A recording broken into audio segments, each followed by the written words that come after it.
محمد یعقوب صاحب یہ ملتان شہر سے آئے ہیں، مبصر ہیں، اسی حوالے سے ان کا سوال ہے، اگر کوئی آدمی اپنے مسلک پر قائم رہنا چاہتا ہے اور اقامت دین کے لیے تنظیم میں شامل ہونا چاہتا ہے تو اس کی کیا شرائط ہے؟ ہماری طرف سے کھلی اجازت ہے۔ مسلک سے مراد ہے فقہی مسلک، یہ کہ حنفی، مالکی، شافعی، حنبلی، اہل حدیث، ظاہری، زیدی، میں نے تو کل یہاں تک کہہ دیا جعفری، بشرطے کہ وہ صحابہ کرام کے اس مقام کو تسلیم کرے اور خلافت راشدہ کی اس اہمیت کو مانے جو ہم نے اپنے دستور میں لکھ دی ہے۔ تو فقہ کے اعتبار سے جعفری بھی ہو تو کوئی ایسی بات نہیں، ان سب کے لیے دروازے کھلے ہیں تنظیم اسلامی کے، وہ آئیں شامل ہو جائیں۔ البتہ یہ کہ بریلویت، دیوبندیت یہ در حقیقت مسلک نہیں ہے، یہ تو فرقے بن گئے ہیں۔ در حقیقت سب کے سب، دیوبندی بھی، بریلوی بھی حنفی ہے، مسلک کے اعتبار سے تو حنفی ہے۔ ان کی عقائد کی کتابیں امہات الکتب وہی ہے، ان کا مسلک وہی ہے، ان کی فقہ وہی ہے۔ لیکن اس میں بھی جو بہت کھینچ تان ہو گئی ہے وہابی اور بریلوی کی، جس کو وہ سنی اور وہابی اب کہتے ہیں، اس میں واقعہ یہ ہے کہ جس قدر نقطہ اعتدال ہم نے پیدا کیا ہے، اب کل جو میں نے بیان کیا ہے اس میں کتنی کچھ بریلویت موجود تھی، نور محمدی، روح محمدی، پھر اسی طریقے سے یہ سارا روح کے لیے کوئی سفر میں کوئی وقت اس کو نہیں لگتا ہے، وہ وقت جو بغیر کسی وقت کے مشرق سے مغرب، مغرب سے مشرق آ سکتی، لیکن ہمیں کیسے معلوم ہو کہ کوئی روح آ گئی ہے؟ کیا پتہ؟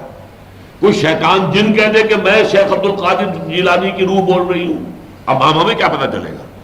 لہذا ہم یہ دین کے اندر حجت اسے نہیں مان سکتے، نہ کسی کے کہنے سے ہم سمجھ سکتے ہیں، بلکہ یہاں تک کہ جو حضور کی حدیث ہے اس کے بارے میں بھی میری رائے پختہ یہ ہے۔ حضور نے فرمایا کہ جو شخص بھی مجھے خواب میں دیکھے گا وہ مجھے کو دیکھے گا، اس لیے کہ شیطان میری صورت اختیار نہیں کر سکتا۔ میرے نزدیک یہ صرف صحابہ کرام کے لیے ہے جنہوں نے حضور کو اپنی ان آنکھوں سے دیکھا ہوا تھا، تو وہ حضور کی صورت کو پہچانتے تھے۔ تو حدیث میں ضمانت صرف اس بات کی ہے کہ شیطان میری صورت اختیار نہیں کر سکتا۔ یہ نہیں کہا گیا شیطان یہ نہیں کہہ سکتا کہ میں محمد ہوں، یہ تو نہیں کہا گیا، جس کی نفی تو نہیں ہے۔ اس حوالے سے ہم تو در حقیقت وہ خوابوں کی دنیا سے وہ ہمارا زیادہ سروکار ہی نہیں ہے۔ نہ شبم نہ شب پرستم کی حدیث خواب گویم، ہمارا معاملہ تو ہے کہ غلام آفتابم حمد آفتاب گویم، ہمارے لیے آفتاب جو ہے، آفتاب و مہتاب کہہ لیجئے، اللہ کی کتاب ہے، اس کے رسول کی سنت ہے، اللہ اللہ اور خیر سے۔ لیکن یہ کہ یہ چیزیں جو بن گئی، اب علم غیب کا مسئلہ ہے، اس میں بھی ہمارا معتدل نقطہ نظر ہے۔ یہ کہنا انتہائی حماقت ہے کہ سرے سے کوئی غیب کا علم حضور کو نہیں تھا، پھر نبی کا ہے کہ ہوئے۔ لیکن یہ کہ وہ محدود ہے جو اللہ نے دیا، جس طرح چاہ دے دیا، وہ کل علم وہ نہیں ہوگا، وہ شرک ہو جائے گا۔ بشریت بھی ہے اور نورانیت بھی ہے، نور بھی ہے، بشر بھی ہے، نور بھی ہے۔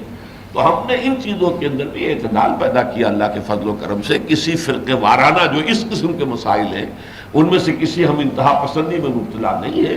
باقی یہ کہ جو ہم مسلک ہے جو فقہی، وہ جو چاہے انسان اس پر عمل کرے۔